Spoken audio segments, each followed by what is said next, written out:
Hello दोस्तों, नमस्कार। हमारे यूट्यूब चैनल में आप सबका स्वागत है। तो दोस्तों, एक न्यू कैंपस प्लेसमेंट की इन्फॉर्मेशन लेके आप सबके सामने आ चुके हैं। तो ये कैंपस प्लेसमेंट मारुति सुजुकी का आ रहा है। तो ये government ITI Karaundi near BHU Varanasi Uttar Pradesh में आ रहा है। कैंपस प्लेसमेंट की डेट कितनी तारीख को है? तो ये है आपका 3 सितंबर 2025 को, है ना। और इंटरव्यू डेट कितनी तारीख को है? 4 सितंबर 2025 को, है ना। तो मतलब आपका 2 दिन ये प्रोसेस चलेगा, है ना। जहाँ तक है तो 3 तारीख को आपका लिखित, है ना, और पेपर वगैरह होगा, और 4 तारीख को आपका इंटरव्यू रहेगा, ठीक है। तो ये गोल्डन अपॉर्चुनिटी है for Uttar Pradesh ITI pass out candidates की, है ना। तो यहाँ पे लिखा हुआ है, मतलब कि जो यूपी वाले स्टूडेंट हैं उनके लिए बहुत ही बेस्ट अपॉर्चुनिटी रहेगी, ठीक है। तो ये 2 दिन का रहेगा। तो जो आप नियरेस्ट आसपास के स्टूडेंट हैं, है ना, तो देख लीजिएगा, बहुत ही अच्छा है। फिर आगे बात कर लेते हैं recruitment of Maruti Suzuki India limited, Gurgaon Haryana, है ना। तो ये प्लांट कहाँ का है? गुड़गांव का है, ठीक है, गुड़गांव हरियाणा का है।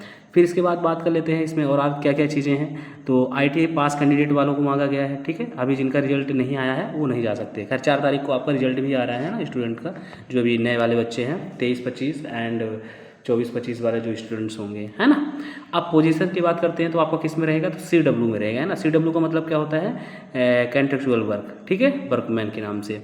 बेनिफिट्स क्या क्या रहेगा? तो अप्रॉक्स मंथली टोटल, है ना, ये CTC आपकी 32,000 रहेगा, है ना। सैलरी बहुत अच्छी रहती है।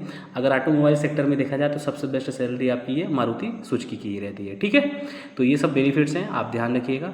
फिर वर्क लोकेशन क्या रहेगा? तो गुड़गांव मानेसर हरियाणा के पास रहेगा, ठीक है। ये सब चीज़ें आपको ध्यान रखना है, ठीक है। और आपकी जो ड्यूटी रहती है ना, A शिफ्ट, B शिफ्ट या C शिफ्ट, तीनों शिफ्ट में रहती है, ठीक है। और इसके बाद कैंटीन वगैरह, है ना, पूरी फैसिलिटीज रहती हैं। अब बात कर लेते हैं आगे। तो जेंडर केवल मेल ओनली है ना, फीमेल वहाँ नहीं जा सकते हैं, ठीक है। इसके बाद एज की बात करें तो मिनिमम 18 ईयर्स और मैक्सिमम 26 ईयर्स मांगा गया है। और मिनिमम आपके 10th में, है ना, 40% रहना चाहिए, है ना, इससे कम पे नहीं रहना चाहिए, ध्यान रखिएगा, ठीक है। और ITI पास आउट, चाहे आप NCBT हो चाहे SCBT, सब अलाउड रहेंगे, ठीक है। अब इसमें ट्रेड कौन कौन से हैं इसको एक बार देख लीजिएगा अच्छे से। एलिजिबिलिटी ट्रेड इसमें है, डीजल मैकेनिक है, फिटर है, मैकेनिक मोटर है, व्हीकल है, मैकेनिक ट्रैक्टर है, पेंटर है, टेक्नीशियन है, automotive, manufacturing, welder, tool and die maker, turner, machinist, ये सब ट्रेड है ना। तो ध्यान रखिएगा। और जो इसमें ट्रेड ना लिखे होंगे, है ना, तो आप लोग एक बार देख लीजिएगा ज़रूर। ये ITI जॉब 2021 में जाके इसका ऑफिशियल नोटिफिकेशन है, वहाँ पे जाके आप विजिट करके पूरी चीज़ें अच्छे से देख सकते हैं, ठीक है। और रिक्वायर्ड डॉक्यूमेंट्स क्या मांगा गया है? तो रिक्वायर्ड डॉक्यूमेंट्स आपका ओरिजिनल एंड फोटोकॉपी, है ना, दोनों मांगे गए हैं। Matric and 10th marksheet and passing certificate मांगा गया है।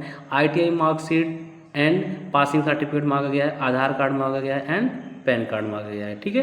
तो ये पूरे डॉक्यूमेंट्स आपको अच्छे से ध्यान रखना है, ठीक है। अगर आप कैंपस प्लेसमेंट में जा रहे हैं तो आप अपने लिए, है ना, एक पानी की बोतल हो गई, और इसके साथ साथ ये चीज़ें, पूरे डॉक्यूमेंट्स वगैरह अच्छे से सब संभाल के आपको ले जाने हैं, ठीक है। इसके बाद ये रजिस्ट्रेशन लिंक है, आप यहाँ पे जाके रजिस्ट्रेशन भी कर सकते हैं www.marutisuzuki.com पे जाके। और इसकी ये दिया हुआ है, हेल्पलाइन नंबर भी है, ठीक है। तो बिल्कुल जो आप आस के हों, और यहाँ पे खैर लिखा हुआ है golden opportunity for Uttar Pradesh, है ना, ITI पास आउट कैंडिडेट्स, ठीक है। तो ये लोग विशेष ध्यान रखिएगा, ठीक है। तो थैंक यू दोस्तों। ऐसी ही न्यूज़ पाने के लिए आप campus placement and government job ITI से रिलेटेड इन्फॉर्मेशन चाहिए तो आप चैनल को सब्सक्राइब करिए और अपने दोस्तों को भी शेयर करिए।